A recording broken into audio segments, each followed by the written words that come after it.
It's like a Lego house. It's just a bunch of different Legos. It's not one big Lego. It's just a bunch of small ones, brick by brick. Yeah, I got a brick from here where I learned this about social media, and then I got a brick from this. And when you put all those bricks together, it's a strong enough building, or at least a strong enough foundation to go off of. I used to think people that said, when you know, you'll know. Because I used to say, like, how do you know? How did you know that was your person? How did you, And they would say, well, when you know, you know. And when you find your person, you'll know. And I used to think that was the dumbest thing ever. When I was an engineering brain, so I was like, what? Next Level Nation, welcome back to another episode of Next Level University, where we help you level up your life, your love, your health, and your wealth. We're in giggly moods today. We hope you enjoyed yesterday's episode. I thought I was going to be able to get through. Episode number 1,500. Oh, my chair did it again, you son of a bitch. 1,571. What are your top 3 words for 2024? Are you kidding me with this chair? I didn't have time to fix it. Our poor listeners, man. No, I'm sorry. It happened on Podcast Growth U today, too. Today, for episode number 1,572, how well are you using your intuition? We used to talk about intuition very often, Alan, and then we just kind of stopped talking about it completely. And in our year-end review, we were talking about what made the biggest difference this year. And you had a bunch of things, habits and this and this and this and leadership and this. And I said, honestly, I think one of the things that is kind of going under the radar is intuition. How many times did we have a conversation and just say, intuitively, I don't know how to explain it, but I think this is the direction we should go in. Mm-hmm. And I don't know, I guess maybe we'll start here. Have you consciously been honing, first this, what would you define intuition as? Let's start there. And then have you consciously, intentionally been honing your intuition over the last year, or do you think it's just something that is coming more with time and experience? Appreciate the questions. The first thing that comes up is I've been helping my clients do this, because I'll often say things, and any clients who are listening, they'll know this. I'll often say intuition only. I don't want you to think too hard about it. I want to know what comes up for you. When I ask a question, like I was just on the phone with a client earlier, and I said, intuition only. I blank had the most successful year I've ever had in 2023. True, false, semi-true. And he's true. So to answer your question, I don't think I'm consciously honing my intuition. I think that I'm naturally doing it because I want to lead by example, and I'm helping my clients listen to their intuition constantly. I'll also ask questions of, okay, what's your highest self tell you? That's another way to kind of tap into someone's intuition. Because the story you're telling yourself versus the truth is where we get in trouble. So, for example, my relationship right now, okay, my intuition has been telling me, Alan, you're working too much and your relationship isn't getting poured into enough. And I've been saying, like, sweetheart, I'm sorry, 2024 is going to be different. 2024 is going to be different. And she playfully was like, well, you said that in 2023 in terms of the amount that I'm working. And she doesn't want me to work less, so let me make that clear. She's an entrepreneur as well, and she's working just as hard, if not harder. But there hasn't been there's been a lot of late nights lately, and New Year's Eve, I worked the whole day. So anyways, my intuition's pinging me. It's saying, Alan, you need to refocus because this game is not sustainable the way you're playing it. So I would say I am listening to my intuition. We used to talk about intuition being a whisper at first, and then eventually it becomes a scream if you ignore it. Mm. One thing I've been ignoring, there's a reason I have glasses on right now. I am supposed to do an eye exam, an online eye exam. I tried to do it, and they want you to be 10 feet away. And I didn't, because I'm not 10 feet away. And I submitted it, and they rejected me, so I couldn't get my new prescription. And so now I'm wearing glasses but intuitively I've known that I've been letting that ride. You called it riding the lightning. When you're riding the lightning, quote unquote, it means you know you're jeffing. Your intuition's telling you to do something. You're ignoring it. You're procrastinating. And So what is intuition? I think intuition is a combination of your highest self, your highest truth, your accurate perspective of what's really going on inside of you and around you. And I think it's also your subconscious mind kind of bringing things up towards your goals and dreams. Last piece of this. If you say you want to lose 10 pounds in 10 weeks, for example, your intuition's going to ping you every time you're eating pizza. And what I mean by that is your intuition's going to say, hey, Alan, you said you wanted to lose weight, not gain it. Put down the pizza. And I think we ignore it because we don't want to put down the pizza. And I'm not making that wrong. Everyone ignores their intuition. There's not a single person that I coach who doesn't ignore their intuition. I had someone tell me literally yesterday, I said, in hindsight, how obvious is it that that relationship was never going to work? She said, Alan, I knew the moment we started dating. And I said, and she's like, I know how ignorant that sounds, because if I knew, why did I do it? I said, that doesn't sound ignorant. That sounds like all of us. All of us have dated someone and been like, our intuition was like, definitely not. This is not your person. And we still did it for sometimes years. I did that. So why do we ignore our intuition? I think it's self-worth. I think self-trust and self-worth is the only way that you can honor your intuition, because if you think you're crazy or you think you're wrong or I couldn't possibly know, you're not going to trust it. And then when you don't trust it, you don't build that trust, and then you just ignore it more and more until the pain gets great enough, and then eventually you actually do, trust it. And so we haven't talked about intuition in a while, but intuition's a big part of my coaching and my own personal development as well.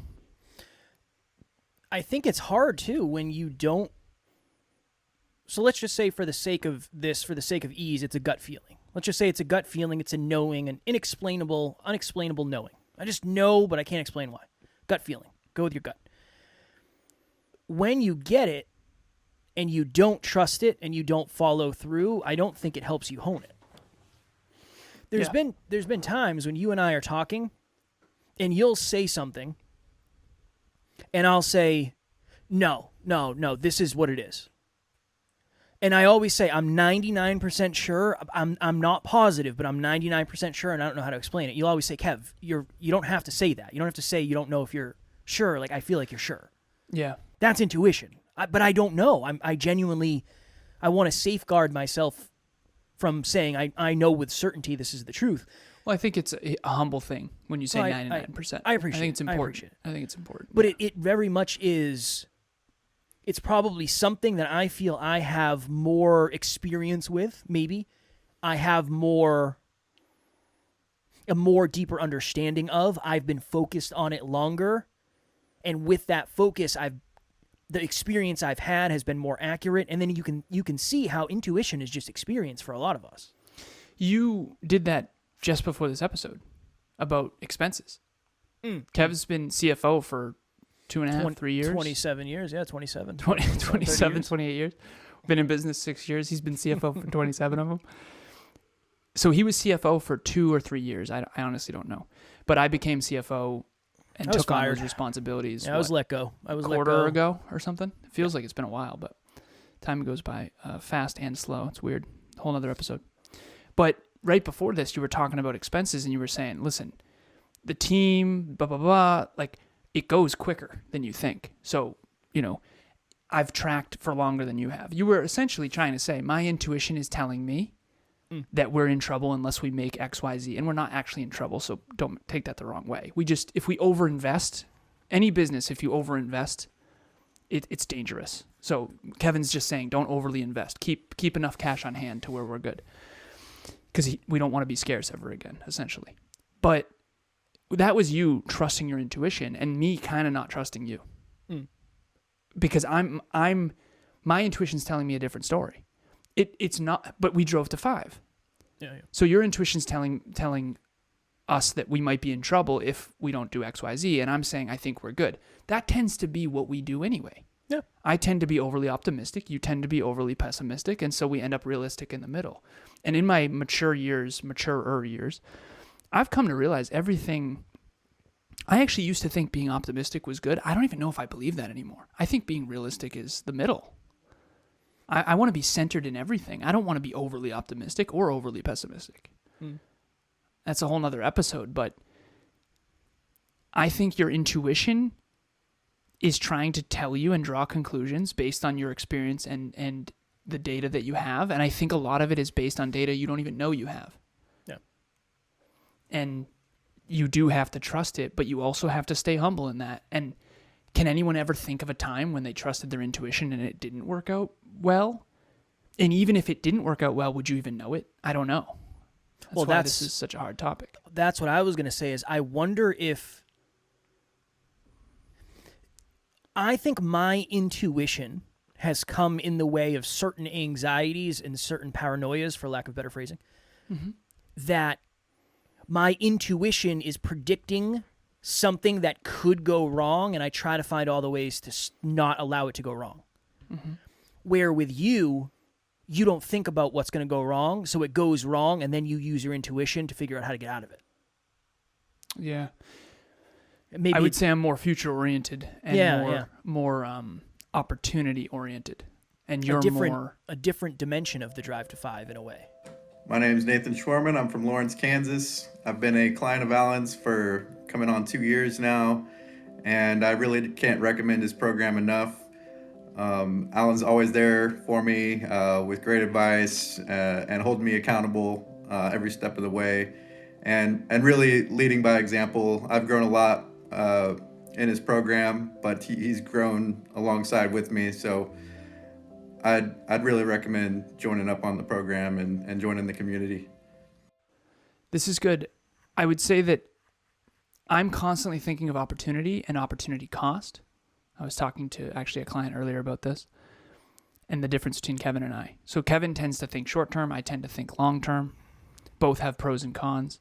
He tends to be more productively paranoid. I tend to be more optimistic. We've talked about Drive to 5 a lot. When it comes to our intuition, I'm more focused on opportunity, and he's more focused on potential pitfalls. And a good example of this is we hosted a live event once, and one of our team members at the time said, "What if it snows?" And I said, I never would have thought of that. Because, well, it is, February or March, I think, at the time? No, it was January. It was January, so it very well might snow. And I never even thought of that because I'm calibrated. My intuition is calibrated toward opportunity and toward success. And I think this comes down to expectation as well. I think some of us are expecting to succeed. Other people are expecting to fail. So you're constantly looking out for any way you could fail. And I'm constantly looking for any way we could succeed.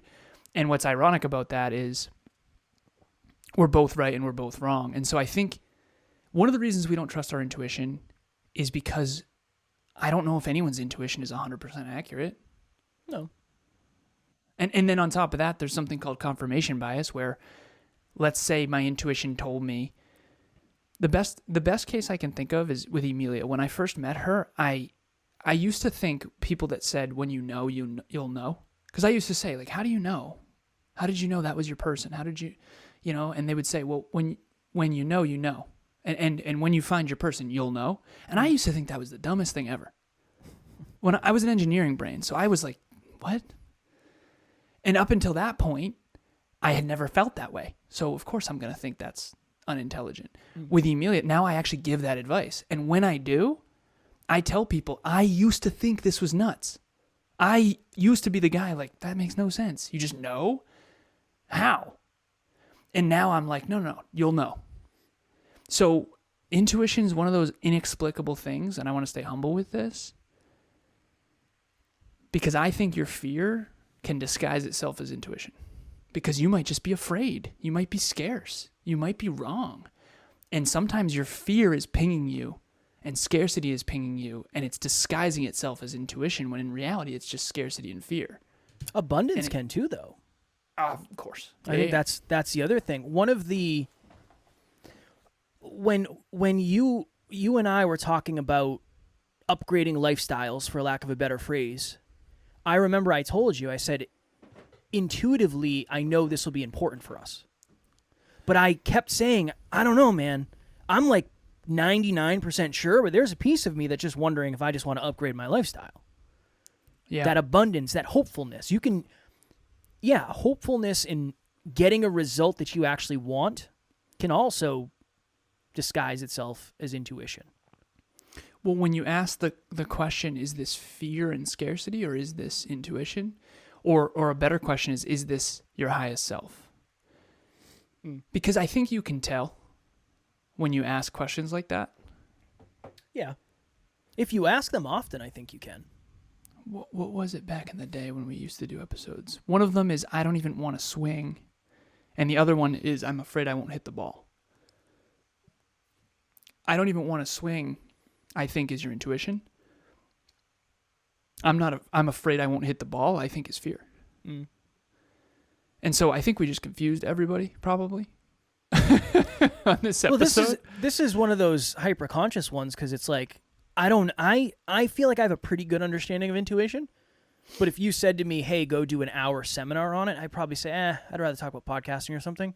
I just don't feel like I don't know that I have it understood enough where I could do a beginning, end, closing, and this is what you should take away.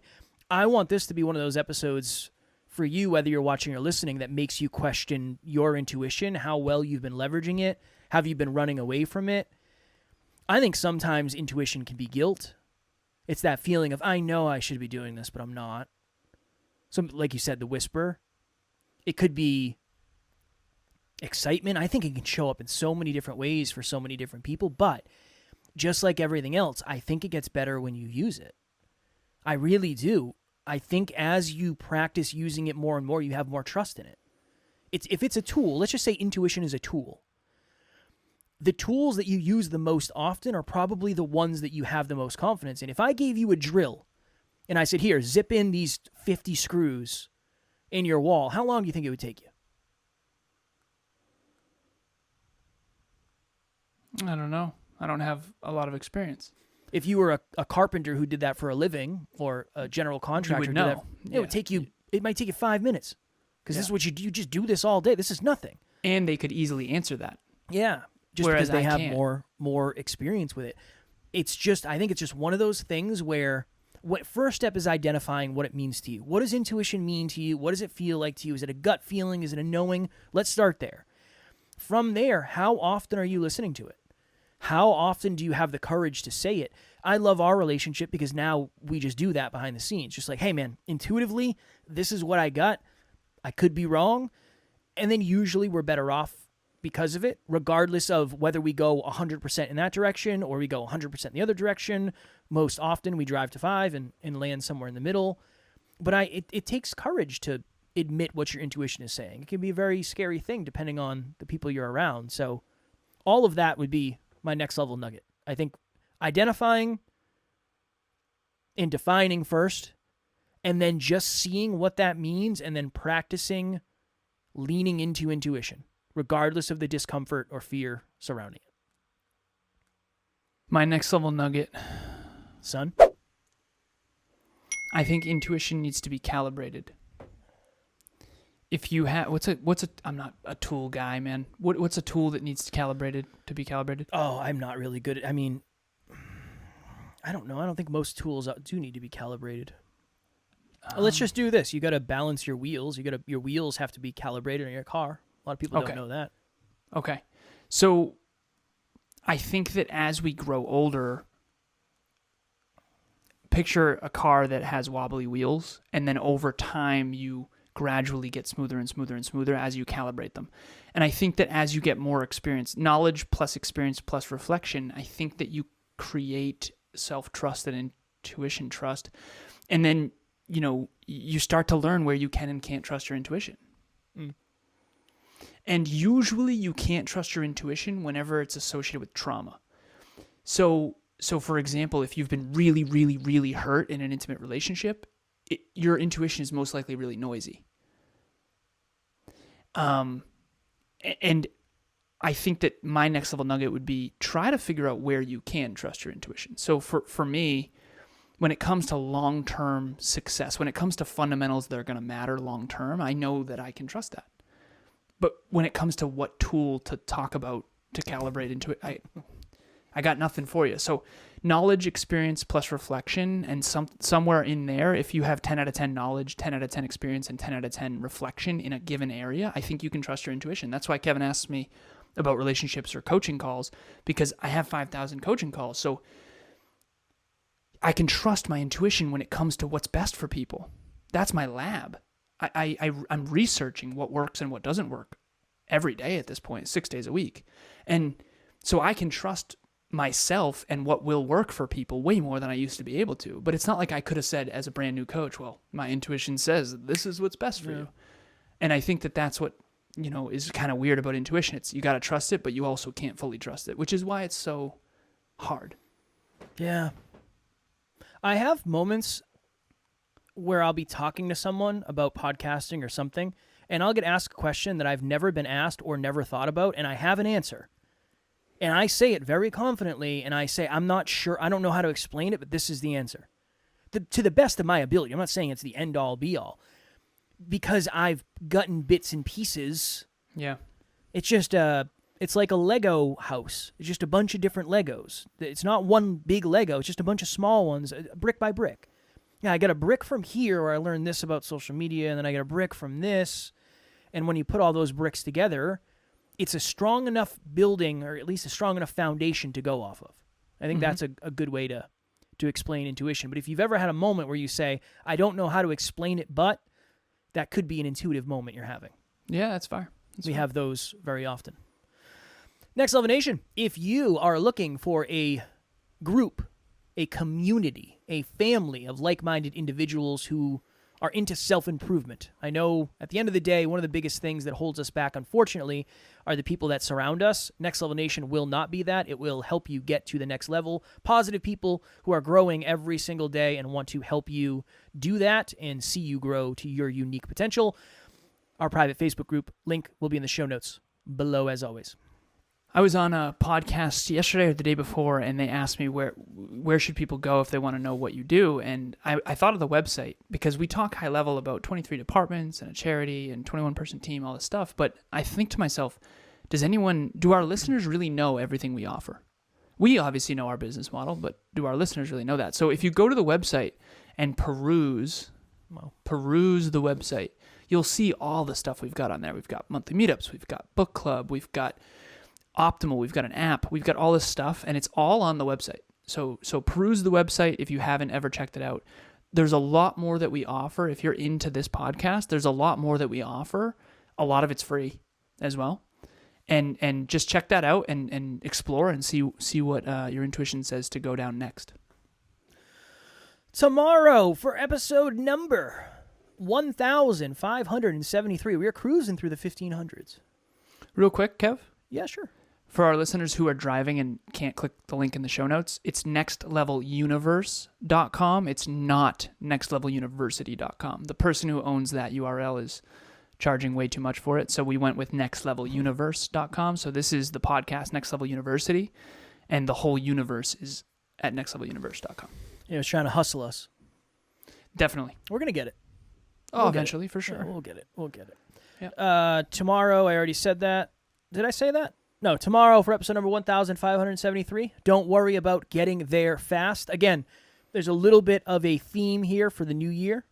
It'll be the first Saturday of the new year when that episode will drop. So we're going to talk about that. As always, we love you. We appreciate you. Grateful for each and every one of you. And at NLU, we do not have fans. We have family. We will talk to you all tomorrow. Calibrate that intuition. Next Level Nation.